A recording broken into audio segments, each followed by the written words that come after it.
Handa na ba ang inyong mga puso para sa isang kwentong yayanig sa inyong pananaw tungkol sa pagtitiwala at pagmamahal?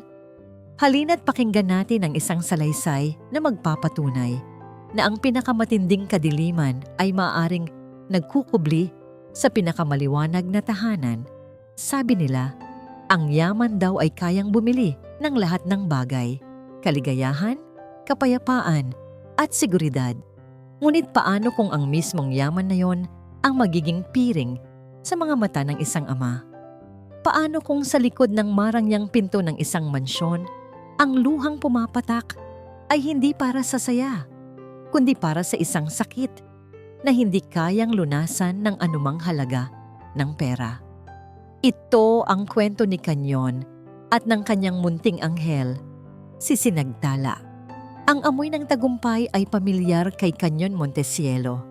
Ito ang amoy ng bagong katad sa kanyang mamahaling sasakyan, ang samyo ng imported na kape sa kanyang opisina na tanaw ang buong syudad, at ang halimuyak ng salaping dumadaloy sa kanyang mga kamay.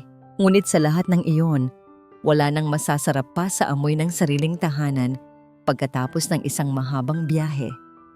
Maaga siyang umuwi mula sa 3 linggong business trip sa Singapore, isang multibilyong proyektong muli na namang naisara. Ngunit ang totoong dahilan ng kanyang maagang pagbabalik ay hindi trabaho.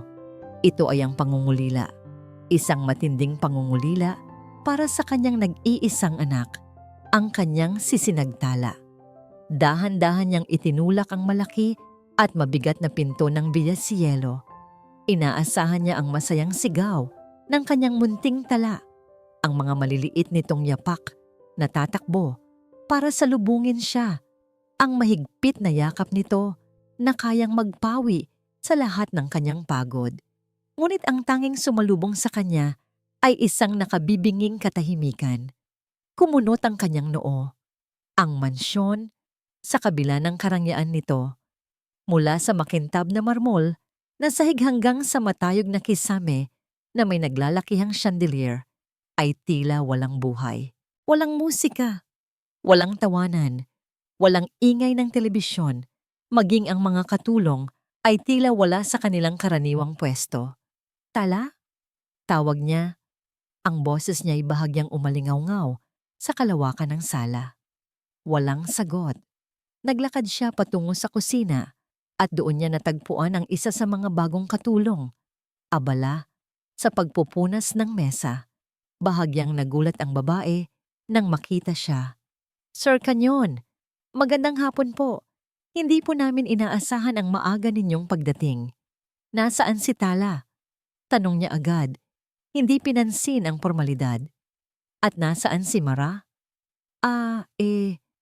Si Ma'am Mara po ay nasa taas. Nagpapahinga. Si Tala naman po, natutulog po sa kanyang kwarto. Tila umiiwas ng tingin ang katulong habang nagsasalita. Hindi mapakali si Kanyon. Alam niya ang schedule ng anak. Hindi ito natutulog ng ganitong oras. Masigla ito at palaging naglalaro. Isang maliit na pagdududa ang nagsimulang sumibol sa kanyang isipan, ngunit iwinaksin niya ito. Baka pagod lang talaga ang bata. Ganun ba? Gigisingin ko na lang siya. I miss my little girl. Akmang aakyat na sana siya sa engranding hagdanan nang may marinig siyang isang tunog. Isang tunog na napakahina, halos hindi maririnig, ngunit sapat na para patigilin ang kanyang paghakbang. Isang hikbi, isang pigil na pag-iyak. Hindi ito galing sa itaas. Galing ito sa likuran, sa direksyon ng maruming kusina at ng bodega. Nanindig ang mga balahibo ni Kanyon. Sinundan niya ang tunog. Ang bawat hakbang niya'y maingat at sinlakas ng kabog ng kanyang dibdib. Habang papalapit siya, papalakas din ng bahagya ang tunog ng pag-iyak. Ito nga ang boses ng kanyang anak. Nang marating niya ang pasilyo patungo sa bodega, nakita niyang bahagyang nakaawang ang pinto. At mula sa siwang na yon, narinig niya ang isang boses na kilalang kilala niya. Ang boses ng kanyang asawa, si Mara. Ngunit ang tono nito ay iba. Malamig, matigas, walang bakas ng paglalambing na palagi nitong ipinapakita sa harap niya. Ubusin mo yan. Utos ni Mara. Hindi ka aalis diyan hanggat hindi nauubos ang bawat mumo sa sahig. Naiintindihan mo ba? Iyan ang napapala ng mga batang matigas ang ulo at hindi marunong sumunod. Hindi na makahinga si Kanyon. Ang dugo sa kanyang mga ugat ay tila nagyelo. Dahan-dahan, itinulak niya ang pinto. At doon, bumungad sa kanya ang isang imahe na habambuhay niyang pagsisisihan at hindi malilimutan. Isang imahe mula sa pinakamasahol na bangungot. Ang bodega ay madilim at maalinsikab. Sa gitna ng sahig na marumi, nakaluhod ang kanyang munting prinsesa, ang kanyang sinagtala. Ang mamahaling bestida nito ay may bahid ng dumi. Ang buhok nitong laging maayos na nakatali ay magulo. At sa kanyang harapan, nanginginig ang mga kamay nitong pinupulot ang kanin at ulam na nagkalat sa sementadong sahig. Nakatayo sa tabi nito si Mara, ang babaeng pinakasalan niya, ang babaeng pinagkatiwalaan niya sa kanyang anak. Nakapameywang ito, ang mukha'y walang emosyon na parang isang reyna na pinapanood ang isang alipin. Para kay Kanyon, ang oras ay tumigil. Ang tanging gumagalaw ay ang mga luha na walang tigil sa pag-agos mula sa mga mata ng kanyang anak. Ang tanging tunog na kanyang naririnig ay ang sarili niyang pusong unti-unting nadudurog. Lahat ng pagod, lahat ng sakripisyo, lahat ng yaman, sa isang iglap nawalan iyon lahat ng halaga. Isang mababang ungol ang kumawala mula sa lalamunan ni Kanyon, isang tunog ng hayop na nasasaktan.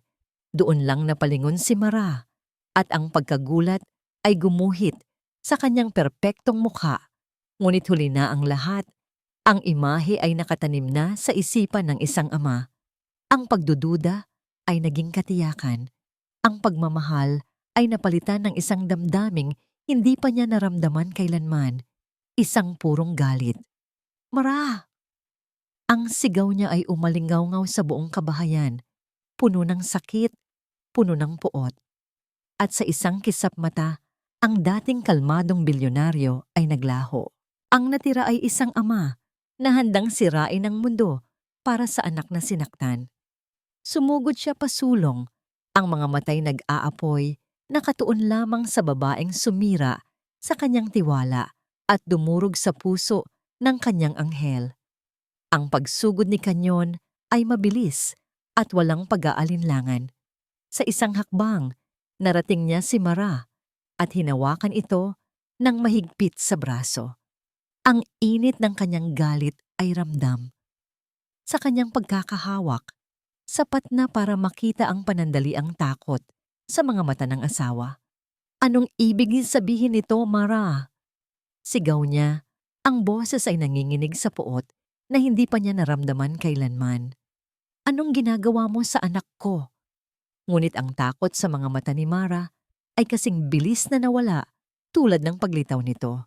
Sa isang iglap, ito'y napalitan ng isang bagay na masanay si Kanyon na makita, mga luha. Ang husay nito ay parang isang salamangkero. Biglang bumagsak si Mara sa sahig, lumuhod sa harap niya na parang isang martir. Dahil sa biglaang paggalaw nito, nabitawan ni Kanyon ang kanyang pagkakahawak.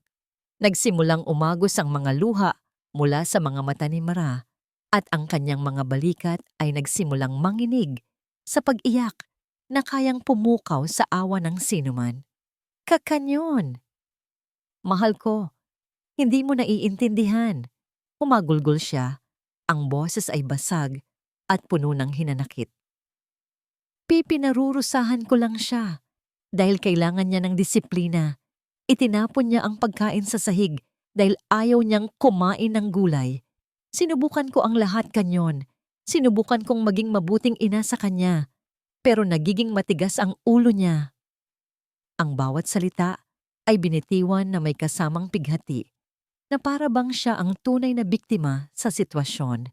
Ang galing ng kanyang pag-arte ay sapat na para magtanim ng duda sa sinumang manunood. Kahit pa sa isang amang nakasaksi sa lahat, nabitawan ni Kanyon ang pagkakakuyom ng kanyang mga kamao. Ang utak niya'y naguluhan. Ang nakita ng kanyang mga mata ay malinaw. Isang uri ng pagmamalupit. Ngunit ang sinasabi ng kanyang asawa, ang babaeng piniling maging ina sa kanyang anak, ay ibang-iba. Lumuhod siya upang maging kapantay ni Sinagtala na hanggang ngayoy umiiyak pa rin sa isang sulok. Hinawi niya ang buhok na tumatakip sa mukha ng bata. Tala, anak, malambing niyang sabi, sinusubukang pakalmahin ang nagwawalang puso. Tell Daddy, is it true? Tinapon mo ba ang pagkain? Tumingala si Tala sa kanya, ang mga matay namumugto at puno ng isang takot na hindi niya pa nakikita dati. Tumingin ito sa kanyang ama. Pagkatapos ay sumulyap sa likuran nito kung nasaan si Mara na nakaluhod pa rin at umiiyak. Isang mabilis na sulyap iyon, ngunit nakita ni Kanyon ang pagbabago sa mukha ng anak. Mula sa paghahanap ng tulong, ito'y naging purong sindak. Umiling-iling si Tala, hindi makapagsalita at mas lalo lang napahagulgol. Niyakap nito ang sariling mga tuhod, isang maliit na bolang nanginginig sa takot at kalituhan. Ang katahimikan ng bata ay parang isang punyal na bumaon sa puso ni Kanyon. Bakit ayaw niyang sumagot? Kung nagsisinungaling si Mara, bakit hindi niya ito sinasabi? Doon na pumasok ang mga multo ng kanyang pagkakasala. Bigla niyang naalala ang hindi mabilang na mga pagkakataon na nasa kalagitnaan siya ng meeting at tinatanggihan ang tawag mula sa bahay. Naalala niya ang mga gabi na pagod siyang umuuwi at diretso na sa opisina sa bahay, umaasang si Mara na ang bahala sa lahat. Naalala niya ang mga salita ni Mara sa telepono. Don't worry, honey. Ako na ang bahala kay Tala. She's just being a handful today.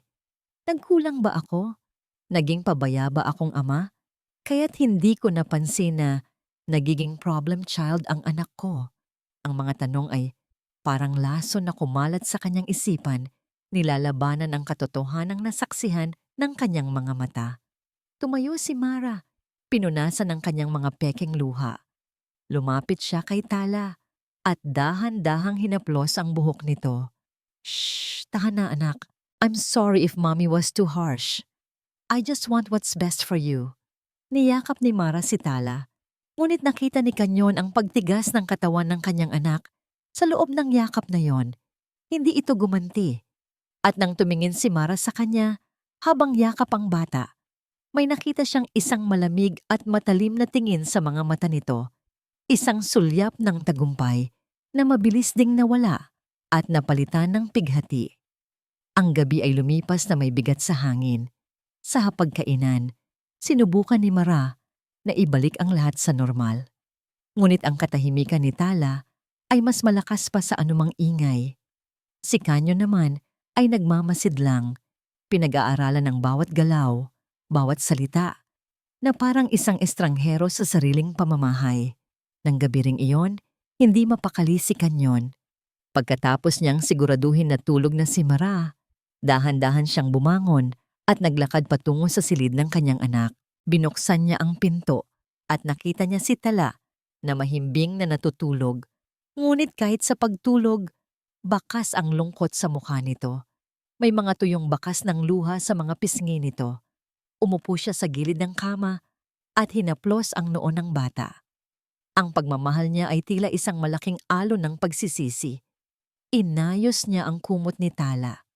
At doon, sa ilalim ng unan, may naramdaman siyang isang bagay na bukol-bukol at lukot. Dahan-dahan, kinuha niya ito. Isa itong papel. Lukot na parang ilang beses nang tiniklop at binuksan. Maingat niya itong inunat sa ilalim ng dim light mula sa hallway. Isa itong drawing, isang drawing na gawa ng kamay ng isang bata. Sa kaliwang bahagi ng papel, mayroong isang maliit na stick figure na may mahabang buhok at tatsulok na bestida. Malinaw na kumakatawan kay Tala. Nakakulong ito sa loob ng isang malaking kahon na may mga rehas.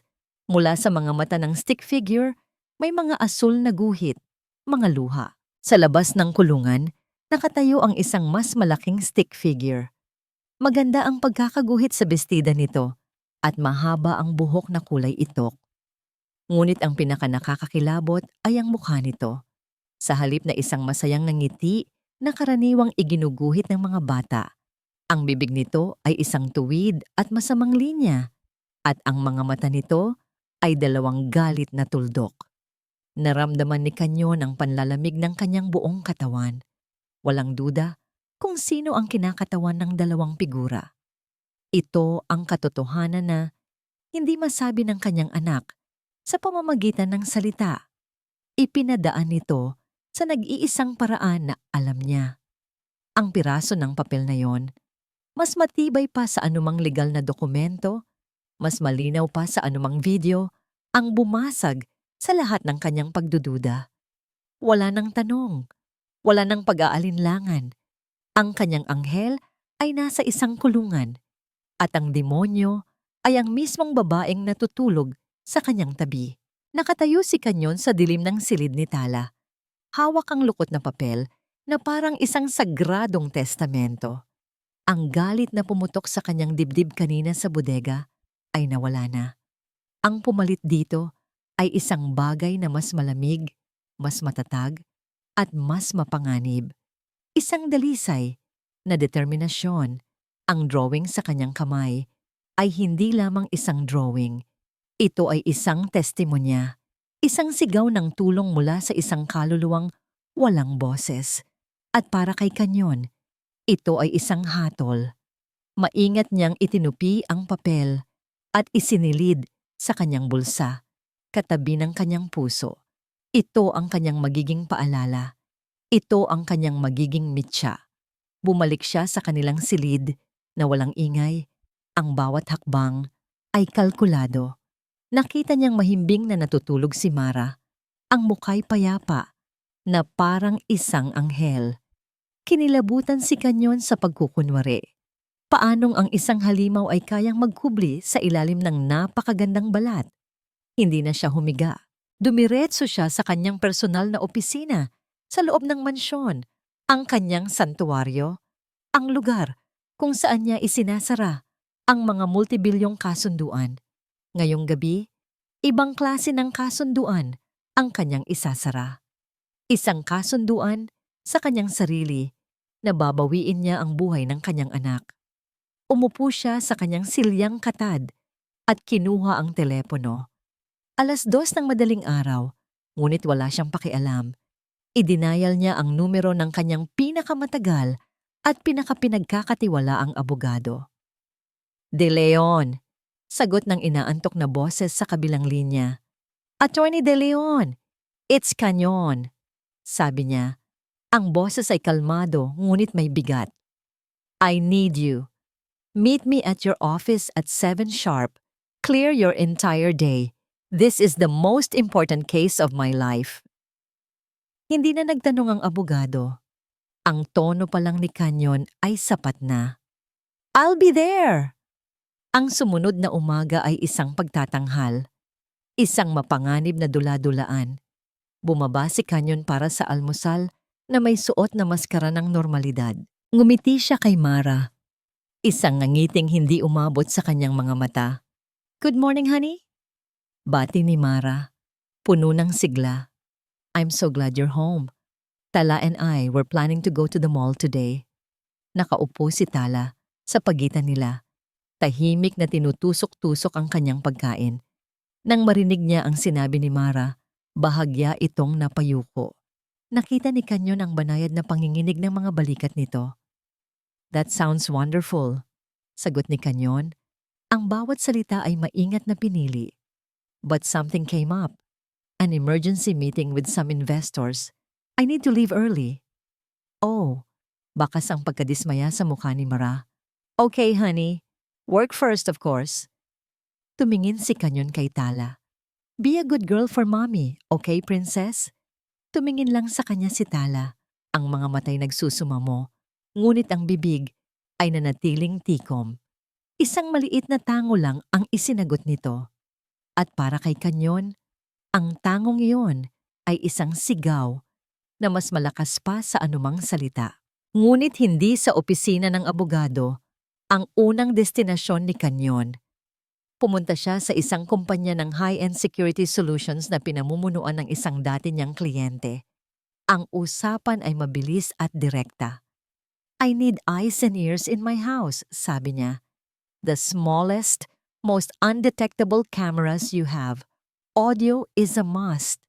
I want them everywhere, especially in the common areas, hallways, and outside my daughter's room. Price is not an issue. Discretion is everything."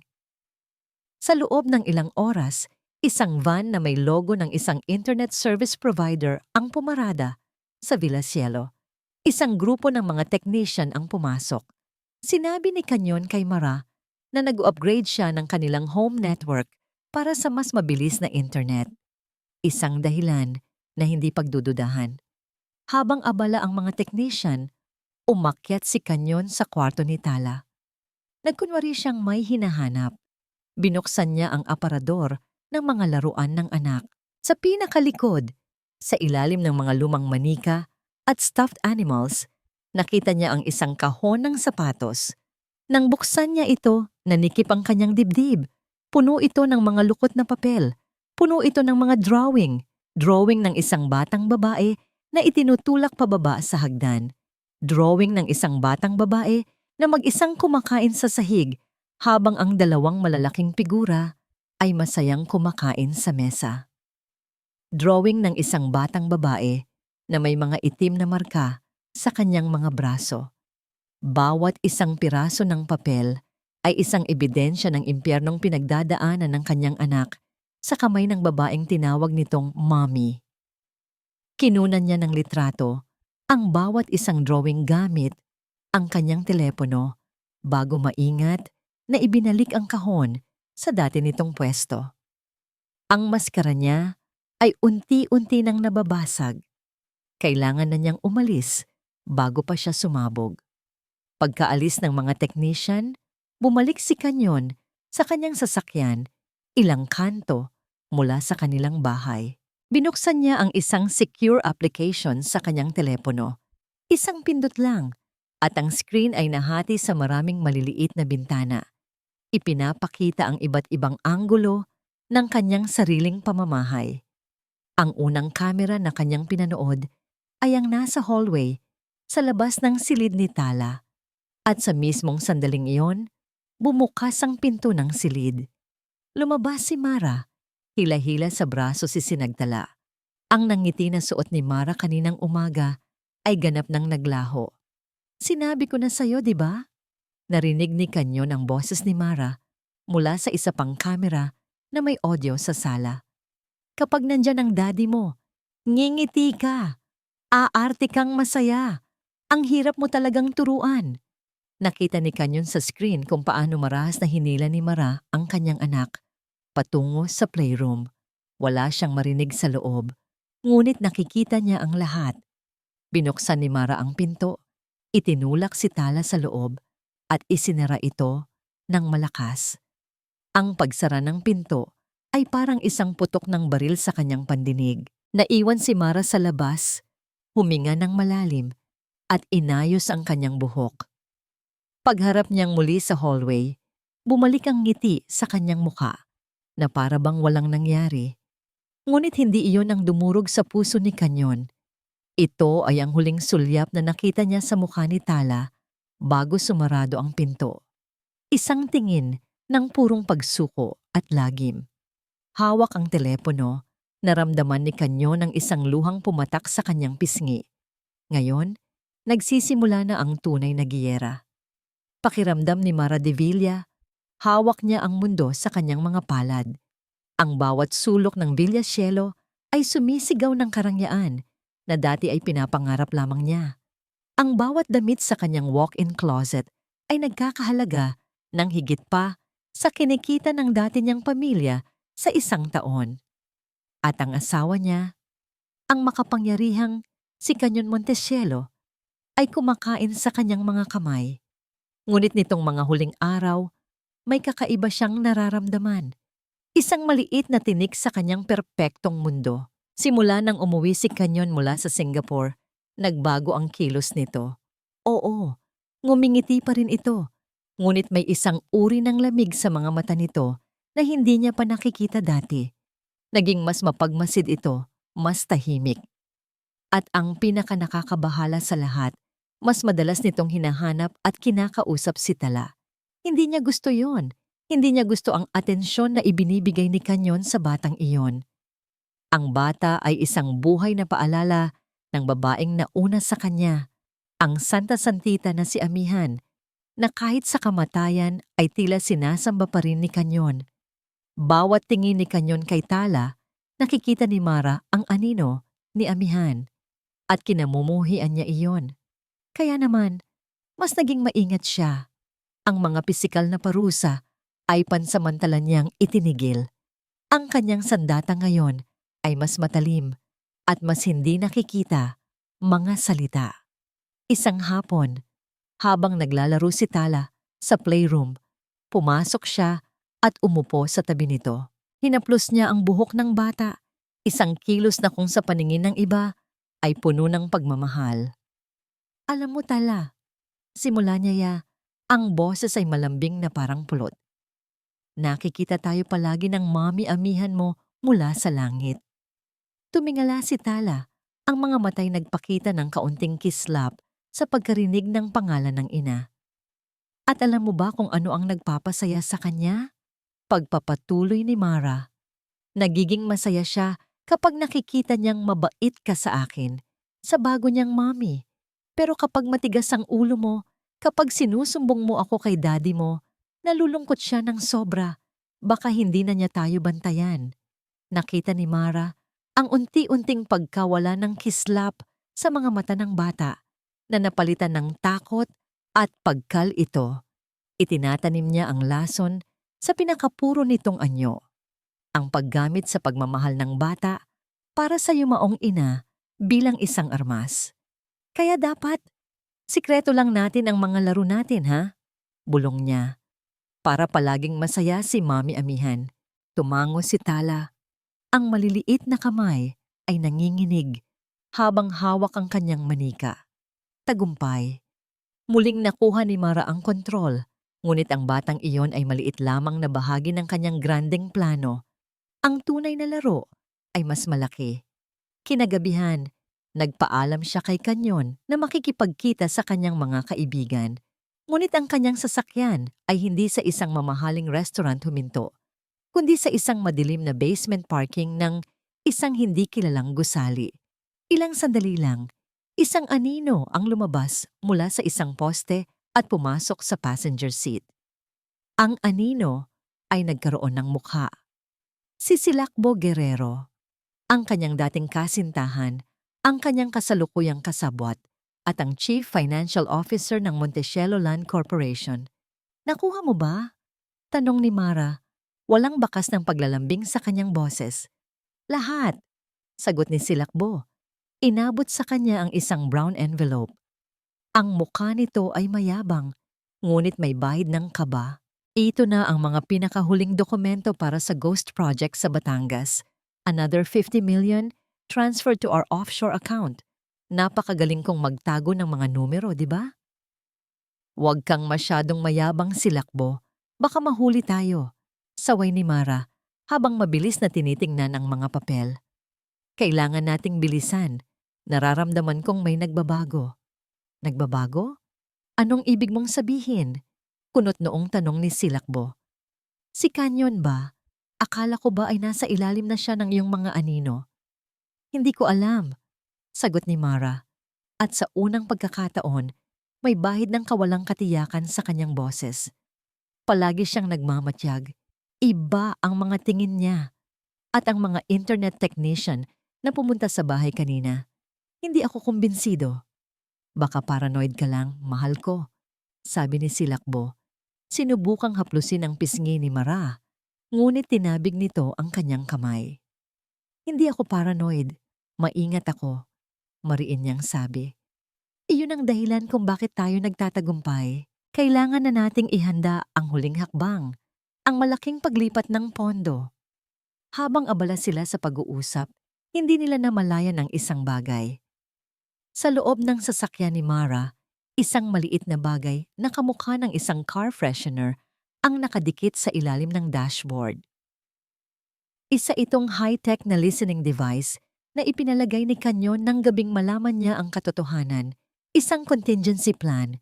Nang bumalik si Mara sa Villa Cielo, dumaan siya sa sala. Ang atensyon niya ay naagaw ng isang kumikislap na ilaw mula sa TV na nakapatay. Lumapit siya. Nagtataka. Ngunit wala siyang nakita. Binaliwala niya ito. Ngunit nang paakyat na siya sa hagdanan, napansin niya ang isang bagay sa kisame ng pasilyo. Isang maliit na itim na tuldok na tila wala roon dati. Napakaliit. Halos hindi mapapansin. Huminto siya. Tinitigan ito. Ang kanyang puso ay nagsimulang kumabog ng mas mabilis. Pakiramdam niya ay pinapanood siya. Ang pakiramdam na yon ay mas tumindi. Isang malamig na agos ang gumapang sa kanyang likuran. Imposible, sabi niya sa sarili. Ngunit ang pagdududa ay naitanim na. Pumasok siya sa kanilang silid. Kinuha niya ang kanyang telepono, hindi para tawagan si Silakbo, kundi para magpadala ng isang text message. Mas ligtas, mas hindi matutunton. Ang mga daliri niya ay mabilis na nag-type. I think may problema tayo. Baka may mata sa bahay. Nakatigil ang sasakyan ni Kanyon sa isang madilim na eskinita, ilang blok ang layo mula sa Villa Cielo. Ang tanging liwanag sa loob ay nagmumula sa screen ng kanyang telepono kung saan live na pinapakinggan niya ang pag-uusap sa loob ng kotse ni Mara. Ang bawat salita ni Mara at Silakbo tungkol sa mga ghost project at offshore accounts ay parang mga martilyong pumupukpok sa kanyang sentido. Hindi lang pala pagmamalupit. Ito ay isang malawakang panloloko, isang planadong pagnanakaw. Ang babaeng pinakasalan niya, ang babaeng binigyan niya ng lahat, ay hindi lang isang masamang madrasta. Isa siyang ahas na dahan-dahang nililingkis ang kanyang buhay at ang kanyang pinaghirapan. Ang galit na kanyang nararamdaman ay lumampas na sa personal na sakit. Ito'y naging isang malamig at kalkuladong kapuotan. Ngunit ang tunay na patunay ay hindi pa dumarating. Ang kailangan niya ay isang bagay na hindi matututulan. Isang bagay na magpapakita sa buong mundo ng tunay na kulay ni Mara. Kinabukasan, nanatili si Kanyon sa bahay. Sinabi niyang masama ang kanyang pakiramdam. Isang dahilan para personal niyang mabantayan ang bawat galaw. Nagkunwari siyang abala sa kanyang laptop sa sala. Ngunit ang kalahati ng kanyang screen ay nakatutok sa live feed ng mga kamera. Nakita niya si Mara na mas maingat kumilos. Mas malambing ito kay Tala kapag nasa paligid. Ngunit ang tensyon ay ramdam na ramdam. Dumating ang pagkakataon ng hapon na yon. Tumawag ang isa sa mga kaibigan ni Mara at umakyat ito sa kanilang silid para sa privacy. Alam ni Kanyon na ito na ang pagkakataon. Nakita niya sa kamera si Tala na tahimik na naglalaro sa playroom. Pumasok siya. Tala, tawag niya sa mahinang boses. Nag-angat ng tingin ang bata. Puno ng pag-iingat ang mga mata. Mommy is busy upstairs. Sabi ni Kanyon, lumuhod para maging kapantay nito. Pwede bang manatili muna si Daddy dito para samahan ka? Isang mabagal na tango ang isinagot ng bata. Umupo si Kanyon sa sahig, ilang talampakan ng layo mula sa anak. Binibigyan ito ng espasyo. Hindi siya nagsalita. Hinayaan niya lang ang katahimikan. Ilang minuto ang lumipas. Dahan-dahan, gumapang palapit si Talari sa kanya. Dala-dala ang isang libro ng mga larawan. Itinuro nito ang isang larawan ng leon. Roar! Mahinang sabi nito, ang unang salitang narinig ni Kanyon mula sa anak sa loob ng 2 araw. Roar! Sagot ni Kanyon, ngumiti. Sa maliit na sandaling iyon, nakita niya ang kislap ng dati niyang anak. Ang batang masayahin at puno ng buhay. At ang determinasyon niya ay lalong tumibay. Pagkatapos ng halos 1 oras, bumaba si Mara. Nakita niya silang dalawa sa sahig. Isang pekeng ngiti ang sumilay sa kanyang labi. Oh, how sweet! Nagbabonding na pala ang mag-ama ko. Ngunit nang magtama ang mga mata nila, ni Kanyon, nakita ni Mara ang isang bagay na nagpakaba sa kanya, isang tingin na tila tumatagos sa kanyang kaluluwa. Nang gabing iyon, hinintay ni Kanyon ang tamang sandali. Alam niyang pagod si Tala at madaling makakatulog. Pagkatapos ng hapunan, pumasok si Mara sa silid ng bata para patulugin ito. Si Kanyon ay nasa kanyang opisina. Ang mga mata ay nakatutok sa monitor. Ang mga tenga ay nakasaksak sa earphones. Ang camera sa hallway sa labas ng kwarto ni Tala ay may audio. Malinaw niyang narinig ang pagbukas at pagsara ng pinto. Nagsimulang magsalita si Mara. Ang boses ay malambing pa sa simula. "Okay, sweetie. Time to sleep." Narinig ni Kanyon ang mahinang boses ni Tala. "Can Daddy read me a story?" Nagbago ang tono ni Mara. Ang lambing ay napalitan ng pamilyar na lamig. "Hindi pwede. Pagod si Daddy. At sinabi ko na sa'yo, di ba? Kapag hindi ka sumunod, ano ang mangyayari?" Katahimikan. "Ano ang mangyayari, sinagtala?" Mas matigas na tanong ni Mara. "Mommy, amihan." "Will be sad." Halos pabulong na sagot ng bata. "Good." At hindi lang siya malulungkot. Dagdag ni Mara, ang boses ay tila isang ahas na bumubulong. Magagalit din siya. Magagalit siya sa isang batang sinungaling at pasaway. Baka hindi ka na niya mahalin. Gusto mo ba yon? Na pati ang tunay mong ina ay kamuhian ka dahil sa'yo? Bawat salita ay parang isang suntok sa dibdib ni Kanyon. Hindi ito pananakit na pisikal. Ito ay mas malala. Ito ay pagdurog ng kaluluwa. Ang paggamit sa alaala ng kanyang yumaong asawa para takutin ang kanilang sariling anak. Kaya matulog ka na. At bukas, ngingiti ka. Arte kang mahal na mahal mo ako sa harap ng daddy mo. Dahil kung hindi, sisiguraduhin kong hindi ka na niya makikita kailanman. Ang huling mga salita ay isang purong lason, isang deklarasyon ng giyera. Hindi na kailangan ni Kanyon ng iba pa. I-click niya ang save recording. Ang usapan ay malinaw. Ang banta ay direkta. Ito na ang sandata na wawasak kay Mara. Kinuha niya ang kanyang telepono at nag-dial. "De Leon," sabi niya sa kanyang abogado. Ang boses ay walang emosyon, ngunit matatag na parang bakal. "We have it. The declaration of war. File everything. Now. I want a divorce. Full custody and a restraining order. Burn her to the ground." Pagkatapos ng tawag, tumayo si Kanyon at lumabas ng opisina. Nagtama ang kanilang paningin ni Mara na kalalabas lang mula sa silid ni Tala. Ngumiti ito sa kanya, ang ngiti ng isang demonyong nag-aakalang siya pa rin ang panalo. "Tulog na ang anghel natin," sabi ni Mara. Ngumiti pabalik si Kanyon, isang ngiti na puno ng yelo at pangako ng isang paparating na bagyo. Oo, at sisiguraduhin kong hindi na siya muling magigising sa isang bangungot. Sa pagtalikod ni Kanyon, nakita ni Mara ang huling tingin nito, isang tingin ng pagkasuklam. At doon, sa gitna ng kanilang perpektong mansyon, naramdaman ni Mara ang unang tunay na takot. Ang laro ay tapos na. Ang mga sumunod na araw ay isang kalkuladong bagyo. Sa utos ni Kanyon, kumilos ang legal team ni Atty. De Leon na parang kidlat. Ang petisyon para sa annulment at ang mosyon para sa temporary restraining order at full custody ay inihain sa korte bago pa man sumikat ang araw.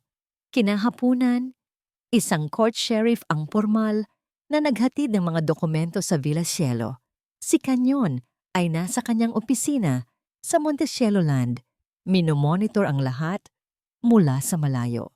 Nakita niya sa kamera kung paanong ang mukha ni Mara ay nag-iba ng kulay mula sa pagkagulat, pagkalito, hanggang sa purong galit habang binabasa ang mga papeles. Ang unang tawag na natanggap ni Kanyon ay mula kay Mara, isang tawag na puno ng sigaw at pagbabanta. Hindi niya ito sinagot. Hinayaan niya lang itong mag-ring hanggang sa mamatay. Ang pangalawang tawag ay mula kay Atty. De Leon. Kanyon, she's going to fight this tooth and nail, sabi ng abogado. Her camp will paint you as an unstable, abusive husband trying to take a child away from a loving mother. We have the recording, which is strong, but they will try to discredit it.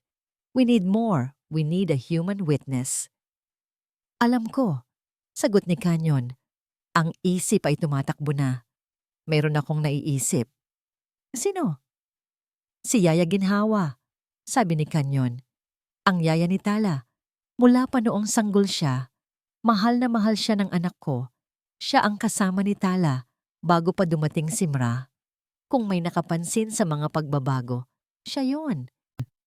Perfect, sabi ni De Leon. She's a credible witness. Can you get in touch with her immediately? Of course, kumpiyansang sagot ni Kanyon. Kahit paano, gumaan ang kanyang pakiramdam. Si Yaya Ginhawa ay isang mabuting tao, tapat at mapagmahal. Siguradong tutulong ito. Pagkatapos ng tawag, hinalungkat ni Kanyon ang kanyang lumang phone book. Nandoon pa ang numero ni Ginhawa. Idinayal niya ito, ngunit ang tanging sumagot ay isang automated voice. The number you have dialed is no longer in service. Kumunot ang noo niya. Sinubukan niya ulit. Ganoon pa rin. Marahil ay nagpalit na ito ng numero. Maliit na bagay. Sunod niyang tinawagan ng HR department ng kanyang sariling bahay, ang namamahala sa mga kasambahay. Hello? I need the updated contact number of Ginhawa Cruz, my daughter's former nanny. Utos niya sa manager. Ilang minutong paghihintay sa linya na tila isang oras. Sir Kanyon? Bumalik ang boses ng manager. Ngayon ay may halong pag-aalangan. Are you referring to Ginhawa Cruz? Terminated 6 months ago? Natigilan si Kanyon. Terminated? What are you talking about? She went home to the province for a family emergency. That's what Mara told me. Katahimikan sa kabilang linya. Sir, according to our records, she was terminated for cause. Sabi ng manager, ang boses ay halos pabulong. The reason stated here is theft. Parang isang malakas na suntok sa sikmura ang naramdaman ni Kanyon. Pagnanakaw? Si Yaya Ginhawa? Imposible. Ang babaeng yon ay mas tapat pa sa isang bangko. Itinuring na niyang pamilya. That's a lie, mariin niyang sabi. Who filed the termination? It was signed by Ma'am Mara, sir.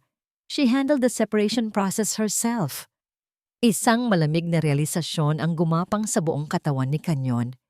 Ang mga piraso ng puzzle ay nagsimulang magkabit-kabit sa isang nakakakilabot na larawan. Ang biglaang emergency ni Ginhawa. Ang pagdating ng mga bagong katulong na lahat ay tila takot at sunod-sunuran kay Mara. Ang babaeng katulong na nakausap niya noong araw na umuwi siya. Sino yon? I need one more thing, sabi ni Kanyon sa manager. Ang boses ay mapanganib na kalmado. Send me the file of the current nanny staying in the house, the one who replaced Ginhawa. Ilang sandali lang, isang email ang pumasok sa kanyang inbox. Binuksan niya ang kalakip na file. Nakita niya ang isang pamilyar na mukha. Ang babaeng nagsinungaling sa kanya, natulog si Tala. Ang pangalan sa file? Lorna de Villa, pinsan ni Mara. Napasandal si Kanyon sa kanyang upuan. Hindi makahinga. Ang buong bahay niya ay isang malaking tanghalan. Ang mga tauhan ay pinili ng kanyang asawa. Infiltrated. Nalinlang siya ng husto. Ang lamdong ay hindi nagsimula kahapon o noong isang linggo. Nagsimula ito 6 na buwan na ang nakalipas. Sa mismong araw na pinalayas ni Mara, ang nag-iisang taong posibleng maging kakampi ni Tala. Isang galit na mas matindi pa sa naramdaman niya sa bodega ang bumalot sa kanya. Galit sa sarili. Paano niya hinayaang mangyari ito? Paano siya naging ganito kabulag? Sa gitna ng kanyang pag-iisip, biglang nag-vibrate ang kanyang telepono. Isang text message mula sa isang numerong hindi rehistrado. Binuksan niya ito. Ang mga salita sa screen ay nagpatigil sa pagtibok ng kanyang puso. Sir Kanyon, tulungan niyo po ako. Ako po ang tunay na ginhawa. Pinalayas po ako ni Ma'am Mara. Nagnakaw daw po ako. Hindi po totoo. Pinagbintangan niya ako kasi may nakita ako. Sir, nasa panganib po si Tala. Matagal ko na po kayo nung sinusubukang kontakin pero ayaw akong harapin ng guard nyo.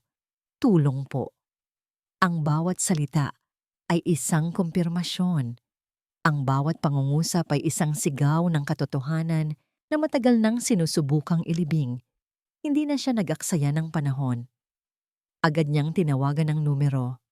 Pagkatapos ng 2 ring, isang nanginginig na boses ang sumagot. Sir Canyon? Ginhawa, sabi ni Canyon. Ang boses ay basag sa bigat ng emosyon. Nasaan ka? Pupuntahan kita. Mag-usap tayo. Sabihin mo sa akin ang lahat. Nagkita sila sa isang maliit at hindi kilalang kapihan sa kabilang dulo ng syudad, malayo sa mga lugar na karaniwang pinupuntahan ni Canyon. Pagpasok niya, agad niyang nakita si Ginhawa sa isang sulok. Ang dating masayahin at malusog na yaya ng kanyang anak ay ibang-iba na ngayon. Payat ito. May malalalim na eye bags at bakas sa mukha nito ang 6 na buwan ng pag-aalala at paghihirap. Nang makita siya nito, agad itong tumayo at yumuko. Nanginginig ang mga kamay. Sir Canyon, Ginhawa, maupo ka, sabi ni Canyon. Ang boses ay puno ng respeto at pagsisisi. Umupo siya sa tapat nito. Ako dapat ang humingi ng tawad sa'yo. Hindi napigilan ni Ginhawa ang mga luha. Bumuhos ito na parang isang sirang dam. Sir, hindi po totoo. Wala po akong ninakaw. Mahal na mahal ko po si Tala. Parang tunay na anak. O apo. Hinding-hindi ko po magagawa yon. Alam ko, Ginhawa. Pinaniniwalaan kita. Mahinahon niyang sabi. At patawarin mo ako dahil naging bulag ako. Patawarin mo ako dahil hindi kita pinakinggan. Umiling-iling si Ginhawa. Hindi niyo po kasalanan, sir. Magaling po si Ma'am Mara. Magaling po siyang magtago. Kinuwento ni Ginhawa ang lahat. Nagsimula ito sa mga maliliit na bagay. Ang biglaang pagiging palaiyak ni Tala. Ang pag-iwas nito sa mga tao. Pagkatapos, napansin niya ang mga pasa. Maliliit na pasa sa braso at binti. Kapag tinatanong niya si Mara, palagi nitong sinasabi na nadapa lang ang bata. Ngunit ang mga pasa ay paulit-ulit. Isang araw po, sir, nakita ko si Mara na kinukurot ng madiin si Tala sa braso sa loob ng playroom dahil lang po natapunan ng juice ang sahig. Kwento ni Ginhawa, nanginginig ang boses sa alaala. Narinig ko po ang yak ni Tala. Pumasok po ako. Nagulat si Ma'am. Kinabukasan, sinabi niya sa akin na umuwi muna ako sa probinsya at babayaran niya ang pamasahe ko. Pero hindi ka umuwi, sabi ni Canyon. Hindi po, sir, dahil alam kong may mali. Kinabukasan, bumalik ako sa village para subukang kausapin kayo. Pero hindi na po ako pinapasok ng guard. May utos na daw po mula kay Ma'am Mara. Pagkatapos po noon, nakatanggap ako ng sulat mula sa agency na tanggal na ako sa trabaho dahil sa pagnanakaw. Ang bawat salita ni Ginhawa ay isang karayom na tumutusok sa puso ni Canyon. Ang lahat ng palatandaan ay nandoon, ngunit binaliwala niya. Pinili niyang maniwala sa magandang ilusyon. Sinubukan ko po kayong tawagan, sir, maraming beses, pero iba na po yata ang numero niyo. Nag-iwan po ako ng mensahe sa opisina niyo, pero wala pong tumawag pabalik. Naalala ni Canyon. Oo, nagpalit siya ng numero. At ang mga mensahe sa opisina niya ay sinasala ng kanyang sekretarya. Isang sekretaryang inirekomenda ni Mara.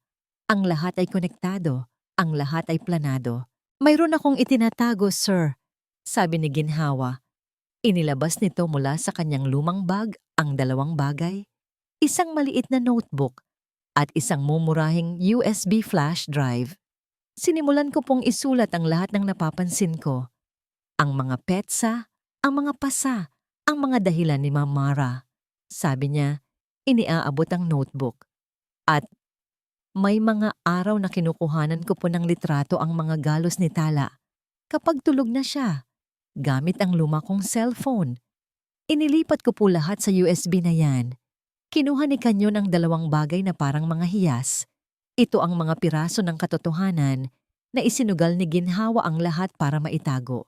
Ito ang tinig ng kanyang anak nung mga panahong bingi siya.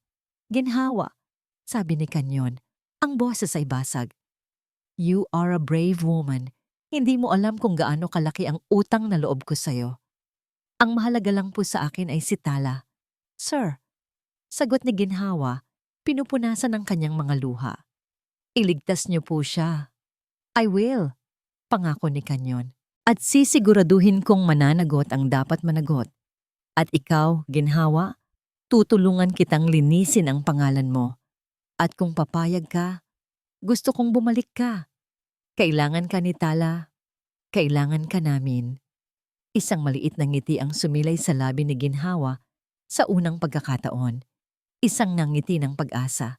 Sa kabilang dako ng syudad, sa opisina ng isang magaling, ngunit walang prinsipyong abogado, si Mara ay naghahanda para sa kanyang kontra-atake.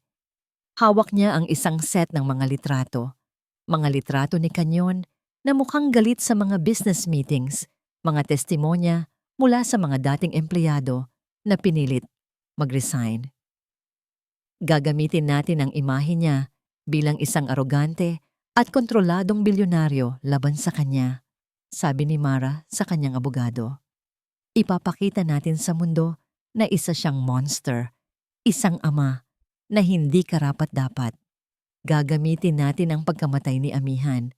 Sasabihin nating hanggang ngayon ay sinisisi niya ang sarili niya at naghahanap ng mapagbubuntunan ng galit. This is a dirty fight, Mara, sabi ng abogado. I know, sagot ni Mara. Isang malamig na ngiti ang gumuhit sa kanyang mga labi. And I have no intention of fighting fair. Kinabukasan, sumabog ang balita. Isang eksklusibong panayam sa isang sikat na morning show. Doon, umiiyak na isinalaysay ni Mara de Villamontesielo ang kanyang kalbaryo sa kamay ng isang abusadong asawa. Ang publiko ay agad na naakit sa kanyang kwento. Ang simpatiya niya ay bumuhos para sa kawawang asawa at ina. Ang giyera ay hindi na lamang sa korte. Nagsimula na ito sa mata ng publiko. At si Kanyon, na hawak ang katotohanan, ay biglang naging ang kontrabida sa sarili niyang kwento. Ang pag-atake ni Mara ay mabilis, mabagsik at epektibo.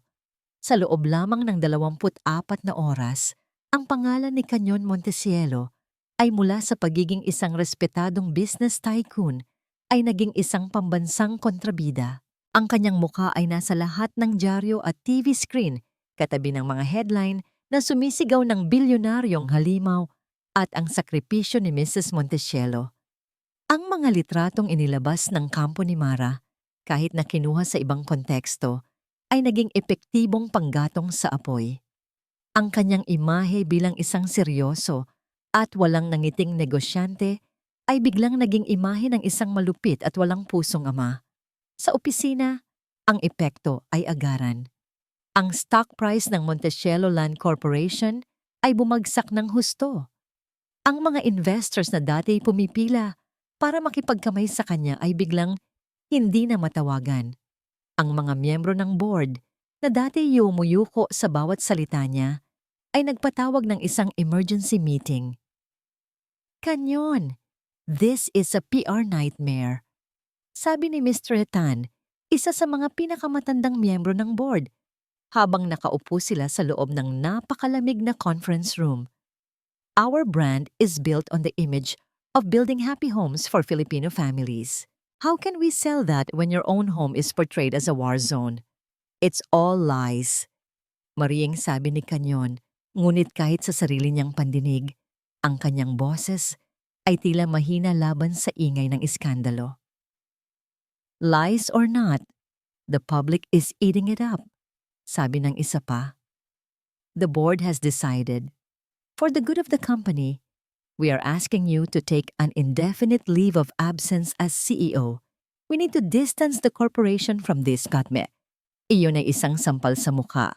Ang kumpanyang binuo niya mula sa wala, ang kumpanyang dugot pawis niya, ay tinalikuran siya para iligtas ang sarili nito. Wala siyang nagawa, kundi ang sumang-ayon.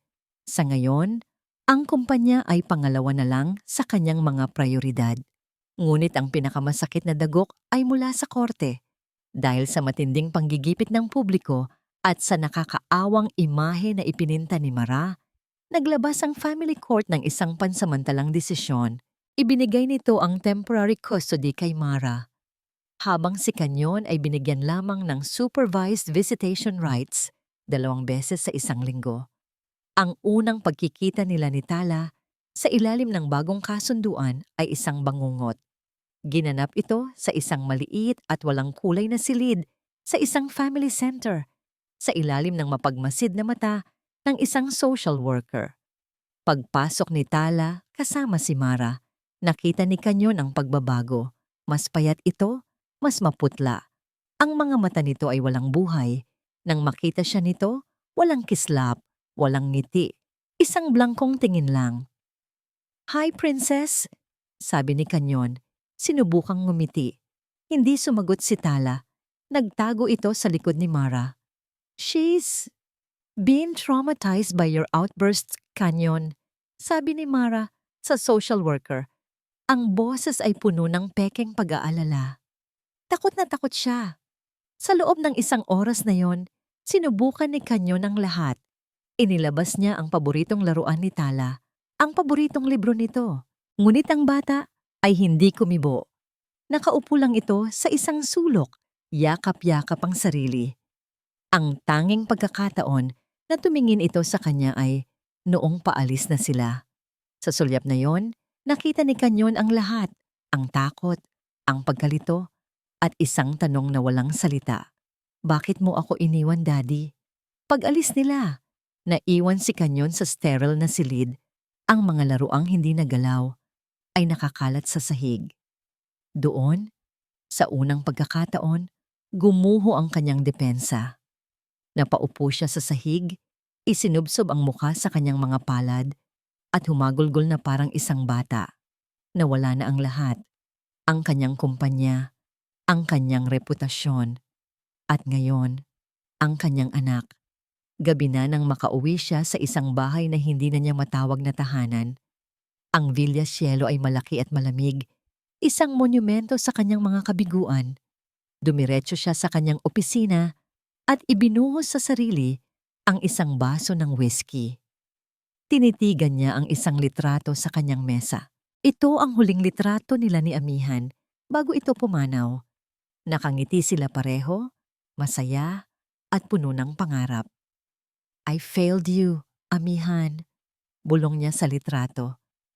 "I failed our daughter. I'm sorry."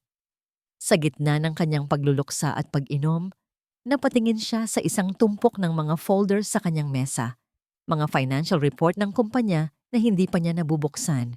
Walang gana, kinuha niya ang isa at sinimulang basahin para lang may ibang mapagtuunan ng pansin. Mga numero, mga assets, mga liabilities, mga proyektong pamilyar sa kanya. Tiningnan niya ang mga ulat na inihanda ng Finance Department, ang departamentong pinamumunuan ni Silakbo Guerrero. Paulit-ulit niyang binasa ang mga pahina. Walang mali sa unang tingin.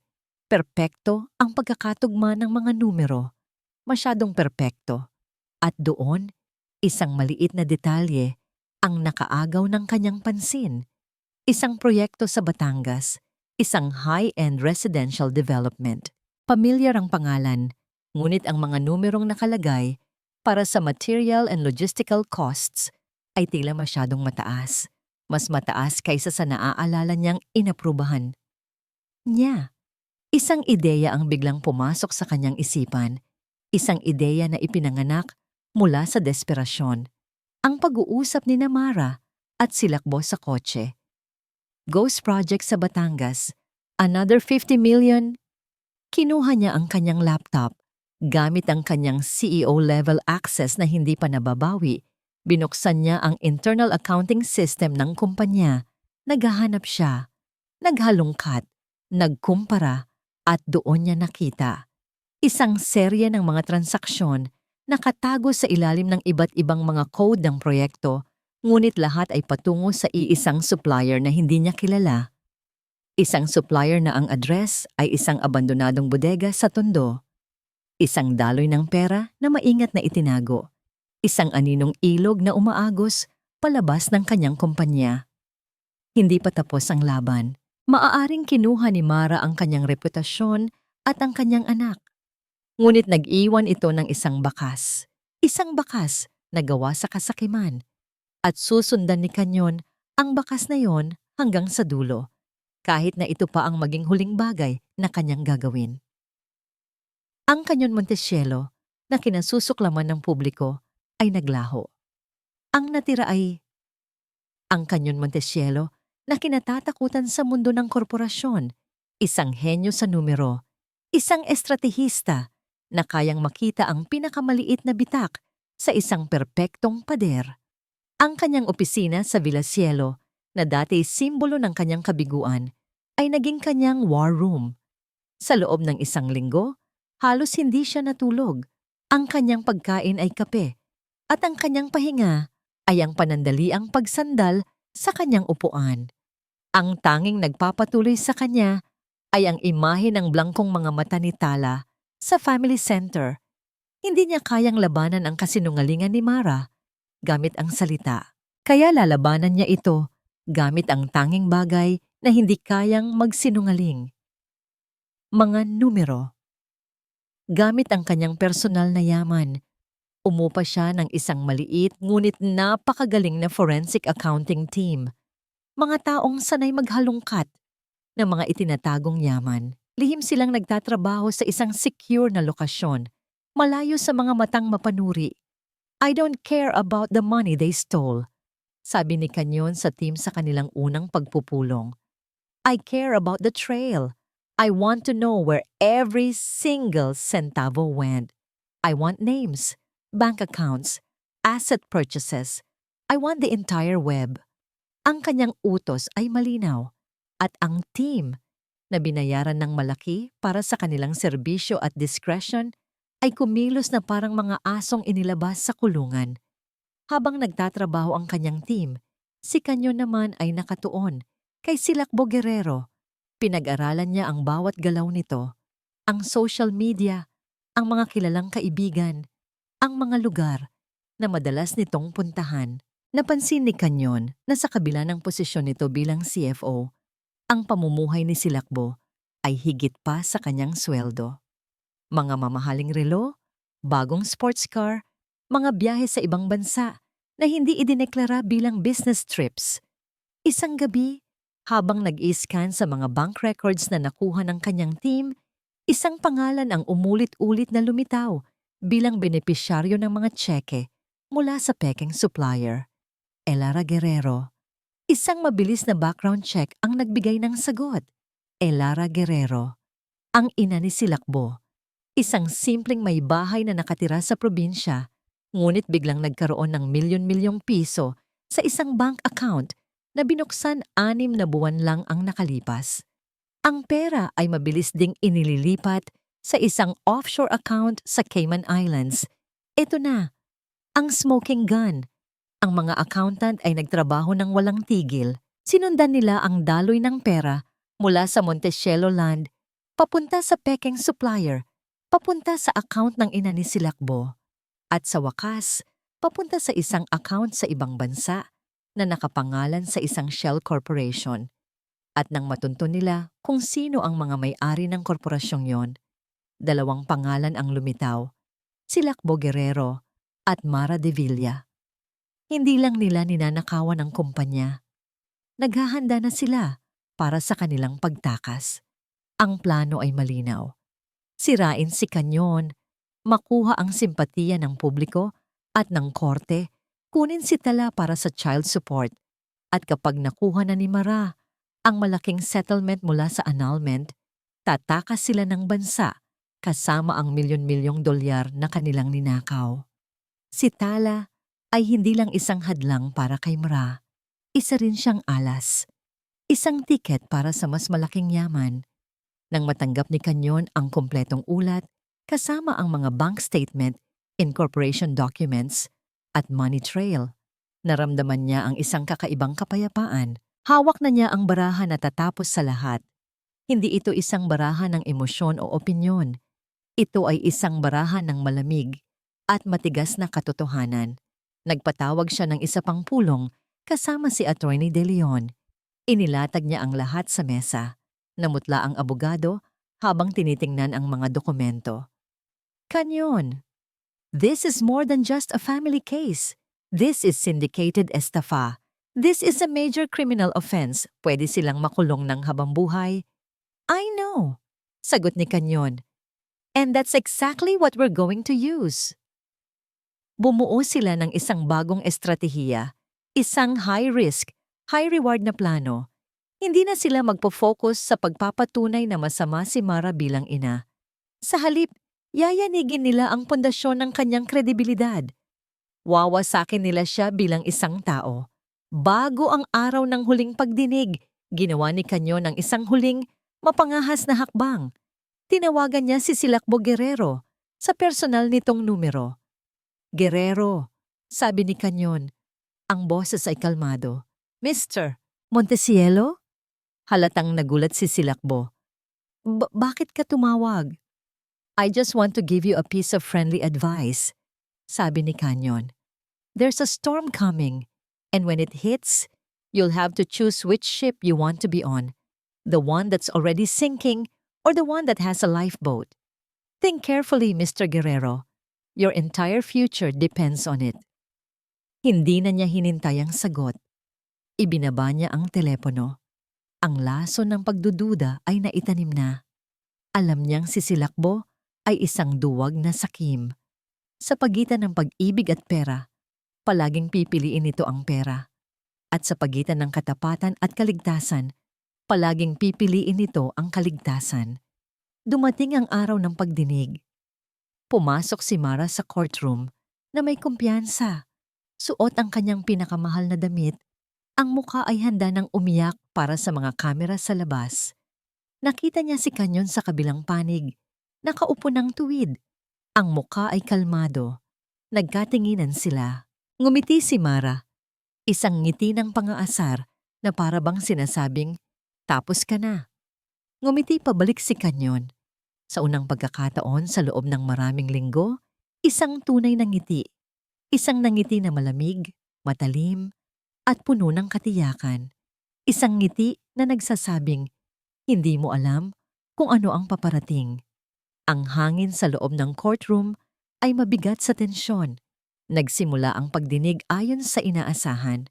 Ang abogado ni Mara ay muling ipininta ang larawan ng isang mapagmahal na ina na biktima ng isang malupit at psychologically unstable na asawa. Ang bawat salita ay isang pag-atake sa karakter ni Kanyon. Si Kanyon ay nanatiling tahimik sa kanyang upuan. Ang mukha ay hindi mababakasan ng emosyon. Pinanood niya si Mara na muling umarte sa witness stand, umiiyak habang isinasalaysay ang mga pagbabanta at pananakit na di umano'y dinanas niya. Napakagaling nito. Halos paniwalaan na rin na niya. Nang oras na para sa cross-examination, tumayo si Atty. De Leon. Ngunit hindi niya tinanong si Mara tungkol sa pagiging ina nito. Hindi niya binanggit ang pangalan ni Tala. Mrs. De Villa Montesielo, magalang na simula ni De Leon. Let's talk about finances, specifically a company called Veridian Solutions. Nakita ni Kanyon ang bahagyang paninigas ng mga balikat ni Mara. I'm not familiar with that company, sagot nito. Really? Tanong ni De Leon lumakad papalapit. Because according to Montesielo Lands records, Veridian Solutions has been a major supplier for your Batangas development project, receiving payments amounting to over 200 million pesos in the last year alone. I don't handle the company's finances. That's my husband's job. Mataray na sagot ni Mara, nagsisimula ng mairita. Doon na inilabas ni De Leon ang unang dokumento. This is a bank statement from Veridian Solutions. It shows a direct transfer of 50 million pesos to a personal account under the name Elara Guerrero. Kilala niyo po ba siya? Hindi. Mabilis na sagot ni Mara, ngunit ang kanyang mga mata ay sumulyap sa direksyon ng audience kung saan nakaupo si Silakbo. Siya po ang ina ni Mr. Silakbo Guerrero, ang inyong Chief Financial Officer. Hindi po ba? Biglang namutla si Mara. I don't know his mother's name. Ang abogado ni Mara ay biglang tumayo. Objection, Your Honor. This is irrelevant to the custody case. Your Honor, kalmadong sabi ni De Leon, we are establishing a pattern of deceit and manipulation that directly impacts the petitioner's credibility and moral character, which are central to determining the fitness of a parent. Objection overruled. Continue, counsel. Sabi ng hukom. Ang interes ay halata na. Sunod-sunod na inilabas ni De Leon ang mga ebidensya na parang mga baraha sa isang laro ng poker. Ang mga bank statement, ang mga dokumento ng Shell Corporation sa Cayman Islands na may pangalan ni Mara at Silakbo. Ang detalyadong flowchart na nagpapakita ng bawat sentimong ninakaw mula sa kumpanya ni Canyon. Ang courtroom ay napuno ng bulungan. Ang mukha ni Mara ay mula sa pagiging isang biktima ay naging mukha ng isang pusakal na nahuli sa akto. Ito ay kasinungalingan. Gawa-gawa lang lahat yan ni Canyon para sirain ako. Sigaw ni Mara. Your Honor, pagpapatuloy ni De Leon, to corroborate this evidence, the prosecution calls Mr. Silakbo Guerrero to the stand. Lahat ng mga mata ay napunta kay Silakbo. Nakita ni Canyon ang purong takot sa mukha nito. Tumayo ito na nanginginig ang mga tuhod at lumakad patungo sa witness stand. Hindi makatingin kay Mara. Ang mga tanong ni De Leon ay simple at direkta. At si Silakbo, na nasa pagitan ng espada at pader, ay pinili ang lifeboat. Mr. Guerrero, who authorized these fund transfers? Si Mara po. Sagot ni Silakbo. Ang boses ay nanginginig. Siya po ang nagplano ng lahat.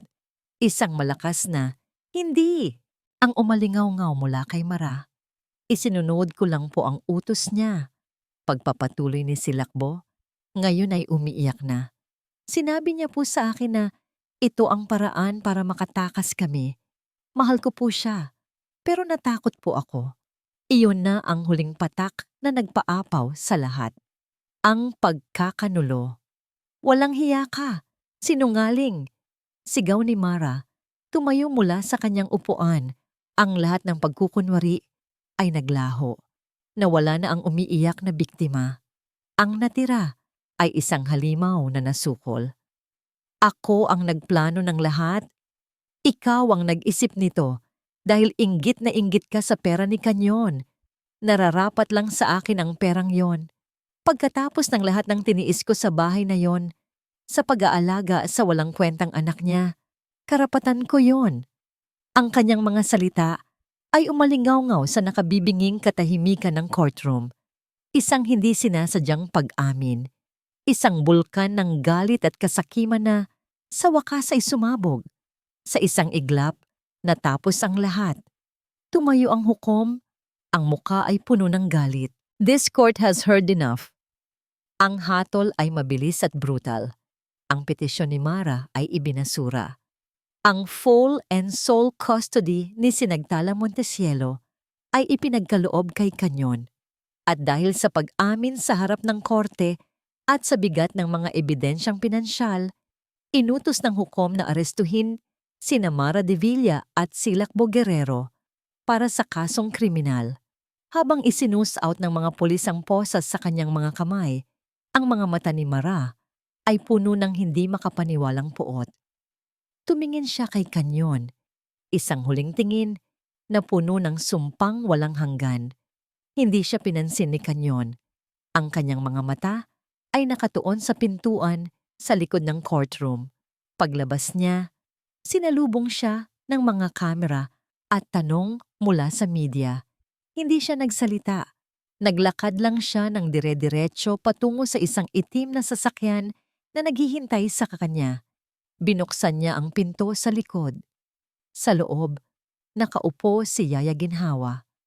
At sa tabi nito, mahigpit na nakayakap ay si Sinagtala. Sa utos ng korte, pansamantalang inilagay si Tala sa pangangalaga ni Ginhawa habang nagaganap ang pagdinig. Tumingin sa kanya ang kanyang anak. Sa loob ng mahabang panahon, walang emosyon. Ngunit dahan-dahan, sa gitna ng kaguluhan, isang maliit, nanginginig na ngiti ang sumilay sa mga labi nito. Isang ngiti na nagsasabing, "Umuwi na tayo, Daddy." Lumipas ang 6 na buwan. Ang ingay ng iskandalo ay unti-unti nang humupa, napalitan ng mga bagong headline at mga bagong kwento. Sina Mara de Villa at Silakbo Guerrero ay nahatulan at ngayon ay pinagdudusahan ang kanilang mga kasalanan. Sa likod ng rehas, ang Montecielo Land Corporation ay dahan-dahang bumabangon sa ilalim ng bagong pamunuan. Ngunit si Canyon ay hindi na bumalik bilang CEO. Iba na ang kanyang prioridad. Ang Villa Cielo, na dating isang malamig at marangyang bilangguan, ay nagbago na rin. Sa utos ni Canyon, ang lahat ng bakas ni Mara ay inalis. Ang mga mamahaling palamuti na walang kaluluwa ay pinalitan ng mga bagay na may kwento at init. Ang mga litrato ni Tala at ng kanyang mami-amihan ay muling nakasabit sa mga dingding. At ang pinakamahalaga sa lahat, ang mansyon ay muling napuno ng tunog ng buhay. Ang paggaling ay isang mabagal na proseso para sa kanilang dalawa ni Tala. Sinamahan ni Canyon ang kanyang anak sa bawat sesyon ng child therapy. Sa simula, si Tala ay tahimik. Ang kanyang mga drawing ay puno pa rin ng madidilim na kulay at mga nakakulong na figura. Ngunit si Canyon ay hindi sumuko. Nandoon lang siya. Sa bawat hakbang, isang presensyang hindi nagmamadali. Isang pagmamahal na hindi nang huhusga. Hindi na niya sinusubukang bilhin ang pagmamahal ng anak gamit ang mga laruan o mamahaling regalo. Sa halip, ibinigay niya ang tanging bagay na tunay na kailangan nito, ang kanyang oras. Sila ay nagbabasa ng mga libro bago matulog. Ang boses ni Canyon ay ang tanging tunog sa tahimik na silid. Sila ay naglalakad sa hardin tuwing umaga, pinapanood ang mga paru-paro. At sa bawat araw na lumilipas, nakikita ni Canyon ang unti-unting pagbabalik ng liwanag sa mga mata ng kanyang anak. Isang hapon, habang naglalaro sila ng habulan sa malawak na damuhan kasama si Yaya Ginhawa, na ngayon ay permanenteng kasama na nila, isang milagro ang nangyari. Nadapa si Canyon at sa kanyang pagbagsak, isang malakas at malutong na tawa ang narinig niya. Napahinto siya. Napahinto si Ginhawa. Tumingin sila pareho kay Tala.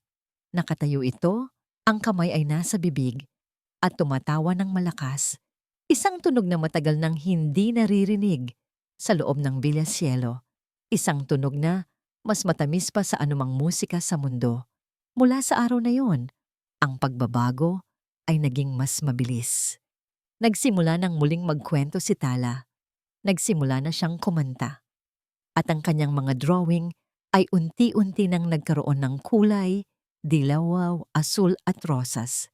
Isang maaraw na Sabado, nagpasya si Canyon na gawin ang isang bagay na simbolo ng kanilang bagong simula. Sa isang bahagi ng hardin, merong isang patch ng mga rosas na itinanim ni Mara. Magaganda, ngunit puno ng tinik. Tala, Yaya Ginhawa, tawag ni Canyon, tulungan niyo ako. Magkakasama nilang binunot ang mga rosas ni Mara, ugat at lahat. Inalis nila ang mga tinik na sumisimbolo sa nakaraan. Pagkatapos, mula sa isang paso, kinuha ni Canyon ang isang maliit na puno. Isang puno ng nara. "This is our tree, princess," sabi ni Canyon kay Tala habang inilalagay nila ang puno sa bagong hukay. "It's a strong tree. It will grow tall and beautiful, just like you." Kumuha si Tala ng maliit na pala at nagsimulang maglagay ng lupa sa paligid ng puno. Si Canyon at Ginhawa ay sumunod. Magkakasama nilang tinabunan ng mga ugat. Ang kanilang mga kamay ay naghahalo sa lupa. Isang simbolo ng kanilang pinagsamang lakas. Nang matapos sila, tumayo sila at pinagmasdan ang kanilang ginawa. Ang maliit na puno ay nakatayo sa gitna ng hardin, isang pangako ng pag-asa at ng mga darating na taon. Naramdaman ni Kanyon ang isang maliit na kamay na humawak sa kanya. Tumingin siya sa baba at nakita niya si Tala na nakatingala sa kanya. Ang mga mata ay puno ng pagmamahal at pagtitiwala. "I love you, Daddy," sabi nito. Ang mga salita ay malinaw at matatag. Niyakap ni Kanyon ang kanyang anak, isang yakap na puno ng pasasalamat, pagsisisi at walang katapusang pagmamahal. Isinubsob niya ang kanyang mukha sa buhok nito, nilalanghap ang amoy ng araw at ng bagong simula. Ang yaman ay hindi nasusukat sa laki ng bahay o sa dami ng pera sa bangko. Ang tunay na yaman, natutunan niya, ay nasa init ng isang yakap, sa tunog ng isang tawa, at sa pagkakataong magsimulang muli. Sa ilalim ng sikat ng hapon, habang magkayakap ang mag-ama, ang anino ng nakaraan ay tuluyan ng naglaho. Ang Villa Cielo ay hindi na isang bahay na puno ng mga lihim. Ito na ngayon ay isang tunay na tahanan. At dito po nagtatapos ang ating kwento. Isang salaysay na nagpapatunay na ang pinakamatinding sugat ay kayang hilumin ng tunay na pagmamahal at katapangan. Ang aral na iniiwan sa atin ng buhay ni Kanyon at Sinagtala ay isang mahalagang paalala. Ang tunay na pag-ibig ng isang magulang ay hindi nasusukat sa mga material na bagay na kaya niyang ibigay, kundi sa kanyang presensya, sa kanyang pakikinig, at sa kanyang walang alinlangang tapang na ipagtanggol ang kanyang anak mula sa anumang uri ng kadiliman. Ang hustisya ay matamis, ngunit ang paghilom na dulot ng pag-ibig ay walang katumbas. Maraming salamat po sa inyong walang sawang pagsubaybay at pakikinig. Sana po ay nabigyan namin kayo ng isang kwentong tumatak sa inyong mga puso. Ano po ang masasabi ninyo sa kwento ni Kanyon at Tala? At anong uri naman ng kwento ang gusto ninyong marinig sa susunod? Huwag po kayong mag-atubiling mag-iwan ng inyong mga komento sa ibaba. Ang inyong mga saloobin ay napakahalaga po sa amin. Hindi dito nagtatapos ang ating paglalakbay. Marami pa pong kwentong kasing ganda at mas puno ng aral dito sa aming channel. Kung nagustuhan nyo ang kwentong ito, i-like, i-share sa pamilya at mga kaibigan, at mag-subscribe na rin para lagi kayong updated sa mga susunod pa naming kwento.